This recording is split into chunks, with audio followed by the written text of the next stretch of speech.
What's up, everybody? Welcome to another episode of Fowler Behind the Wheel. I'm gonna show y'all something real quick.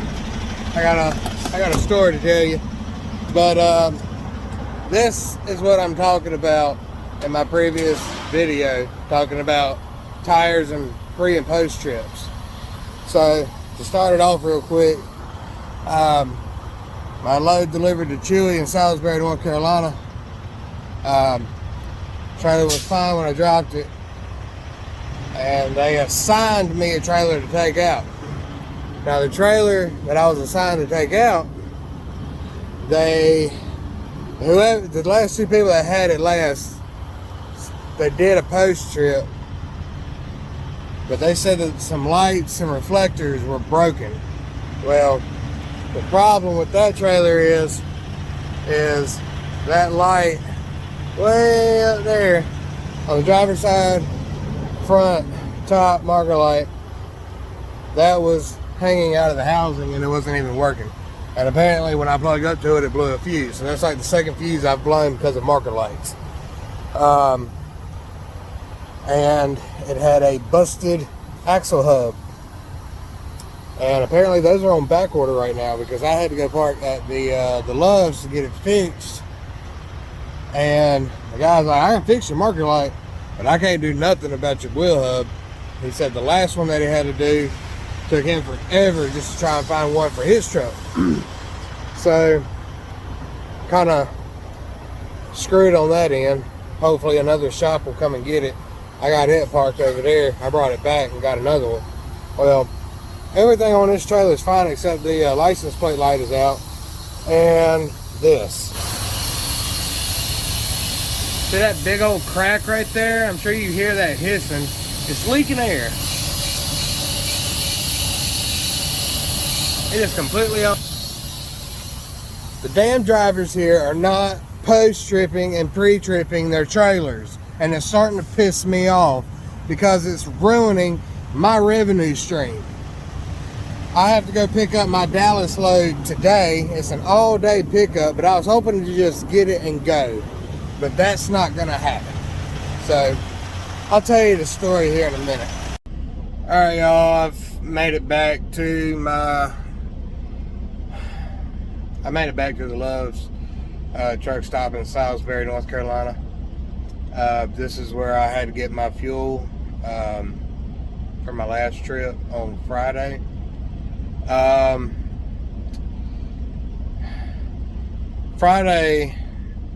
Friday was a bit of a mess, and I'm not even gonna put blame on USA for what happened. If anything, we're kind of both at fault, but it's kind of like one of those deals where it was just an unlucky situation, you know, those things that I keep getting myself into. So I didn't even make it to my fuel stop on Friday because I ended up running out of fuel. Me and both the fuel desk thought that I could make it, and I almost did. I mean, I was 30 miles away from my fuel stop, from getting here and getting fuel. So it was just unfortunate that I didn't make it. It did set me back, but it's no big deal. When Friday came around and I was making my way down here to deliver this load, it was already going to be tight because I had like 10.5 hours to drive that day. So I pretty much drove all that out. I would have made it to my fuel stop and my delivery and had, like, you know, 45 minutes left to go find a parking spot, and it was at a good time of the day where I definitely would have. So anyway, you know, I ran out of fuel, pulled over, and they got somebody out to me real quick. I mean, I didn't wait very long, but he ended up being there longer than he should have, and it's not even his fault. Like, I felt so bad for the guy. Apparently, he had, I guess it was his wife or somebody, some woman in the truck with him. He was an older guy, and the woman's niece,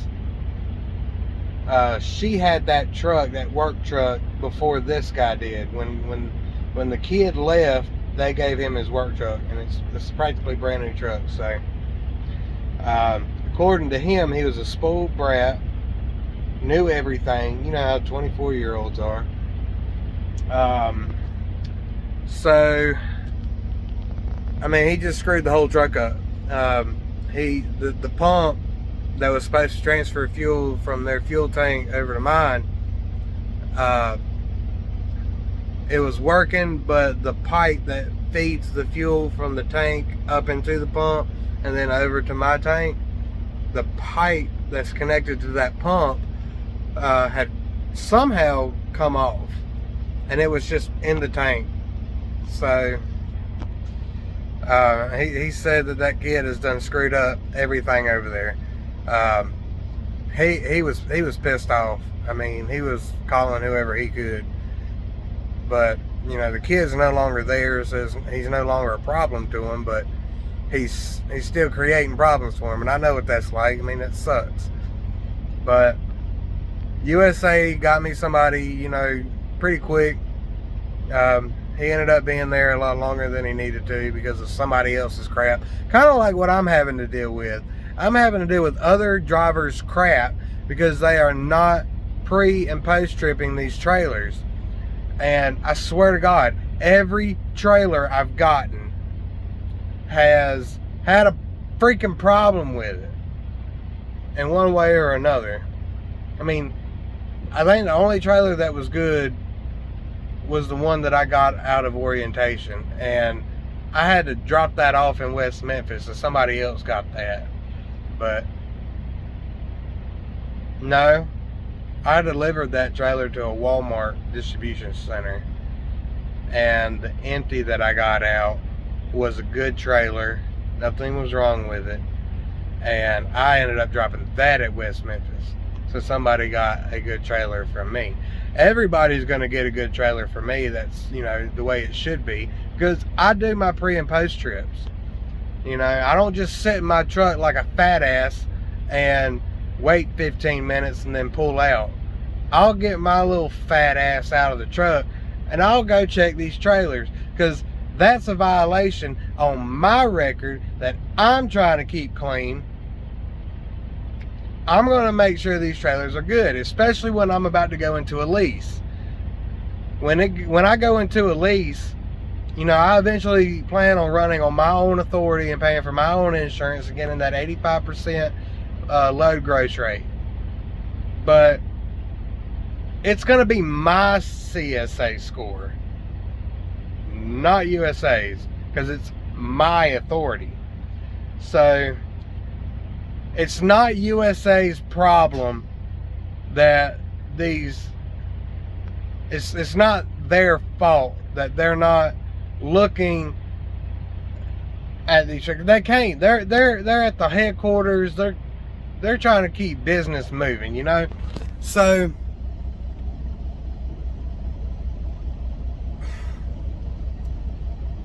these damn drivers out here are about to get on my last nerve. They're being careless. They're just getting and dropping, not even caring about what's. How do you overlook a tear in a tire sidewall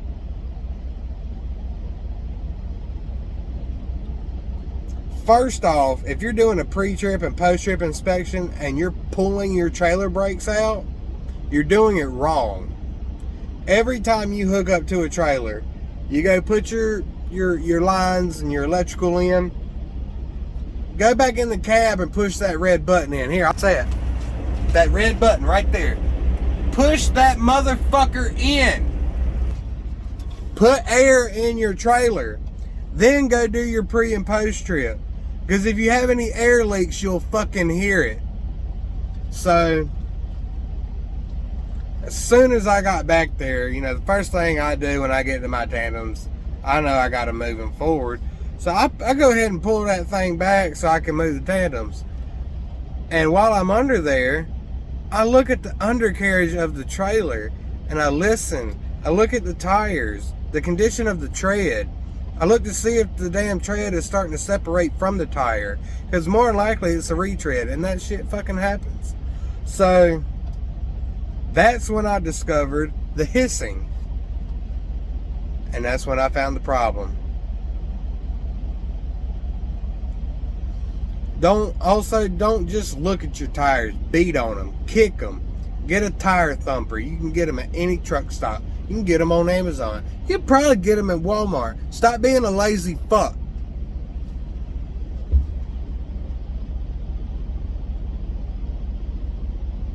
You know, I've heard other drivers complain about some things at USA, but I've also heard a lot of truck drivers say a lot of good things about them. Other than the drivers not doing their fucking job, I haven't had a problem with USA. I really haven't. That's why I'm still here putting up with this crap, because the lease side of it, I mean, even company side, I mean, going on the load board, picking loads, I mean, I can go where I want to. I can route myself. I mean, you can't get that anywhere else. Not that I know of. I've never been anywhere else that allows company drivers to pre-dispatch or even dispatch themselves, period. That's always been a glorified company driver's bonus points. You know, lease operators, where all you really are is a glorified company driver, because you're still being dispatched. But at USA, instead of being a company driver, you're more than a glorified company driver, because you get to dispatch yourself. If you don't want to go into a certain area, you don't necessarily have to. You can go somewhere else. I mean, there's options, and it's awesome. I love it. I love that ability. I've already got myself planned out to the 30th. It's 3 loads. It's going to gross me around 4,000 miles. I mean, that'll be the most miles that I've done here yet. So, it's these damn drivers at USA that are being lazy. And it's starting to piss me off. Every trailer I get has a light hanging out. It isn't working. It's missing. A tire tread level is too low. A flat tire. A bulge in the sidewall. Rivets are missing. I mean, are you stupid? Are you blind? Are you lazy? Or do you just not fucking care? Because if you don't fucking care, get the fuck out of the truck. You're going to get somebody killed. I mean, if you're going to be a truck driver, you need to care about not only yourself, but the people around you. I know these four-wheelers out here don't give a flying fuck about you. You need to give a flying fuck about them, because you can kill them. If they want to be stupid around you, let them go. Slow down. Move over. Take an off-ramp. You know, give them time to get up the road and get back on. You know, do something. Get away from them. Don't let somebody else's inability to think and, you know, not be stupid affect you. Same thing goes for these pre-trips and these post-trips. Do them. I mean, if I get a ticket because I didn't have the ability to go out and fucking check something, that stays with you. That affects the company. The company's not going to be happy with you. Every single time I've had a problem with these trailers, USA has always gotten me somewhere to get it fixed practically immediately. I have not had a problem with that, other than that one tire that I told them that needed to be changed, and they said it was still legal and ended up blowing on me. But if that's their policy to run a tire until it's no longer legal, then that's on them. It's their money. It costs them more to get that tire changed once it finally blew, but that's on them. I did my part. I covered my ass. I called it in, did what I had to do. So they made a choice. If they wanted to bite that bullet, it was there to bite. It wasn't mine. So other than that, I mean, I still got down the road like quite a bit. I went hours down the road, hundreds of miles before that tire blew. But I did my part. So now I have to sit and wait for a mechanic to become available, which is now draining my 14-hour clock. I just got off a 34-hour reset. Everything was fresh. First thing I had to go do was switch out my trailer. And then I could have gone and got my dropping hook in Eden. I can't do that now, because now another fuck up has happened, and I gotta sit here and wait. That's all I do here is wait, because the drivers, it's not the company, it's the damn drivers not giving a flying fuck about doing their job correctly. And I really hope that USA sees this so they can do something about it. You know, give some kind of incentive to get your drivers out there, because they're not doing it. Like, you know, if something's wrong with the trailer or the truck and they report it in, give them like 10 extra bucks or something. I don't know. You know, give them some kind of incentive. Do a point system. Like, if you find something wrong, you get like 100 points or whatever, and like at the end of the year, you can like redeem those points. Like, do a yearly driver giveaway or something. You know, I think that'd be a good idea. Like a new TV or like a new Nintendo Switch or something, and everybody in the company, you know, depending on how many points they have, that's how many draws they have. I mean, I don't know. You know, something like that. Give them a little incentive to get out and do their job, because they're not doing it now. And it's hurting me. As a company driver, it's hurting me. I've been with this company now. Today marks, I'm pretty sure today marks in 2 days, it will mark my 1 month anniversary being at USA. And I haven't made any money. I haven't made any money in the entire month that I've been here.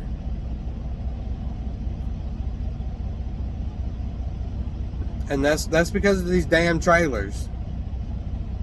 I made some money last week, but I won't see that until this week. I'm not even sure about how much money I made. I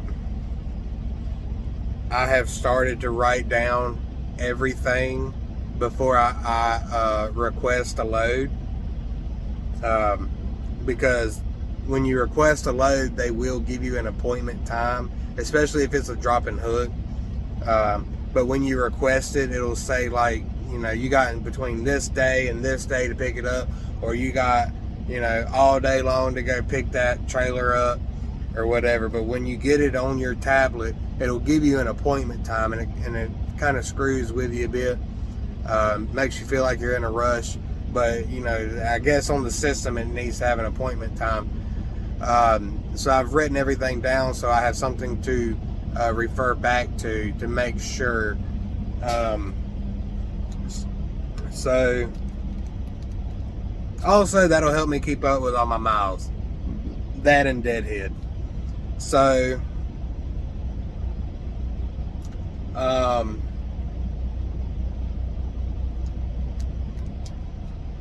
I mean, that's pretty much it.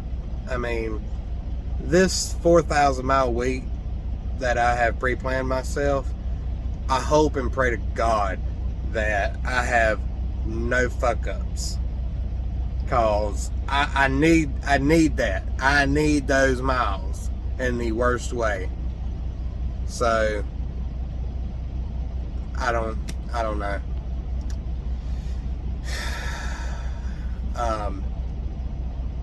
But I hope some other USA truck drivers see this. I know that some of my subscribers are USA drivers because I'm friends with them and they subscribe to me, you know. All 12 of you, you know, I appreciate the support.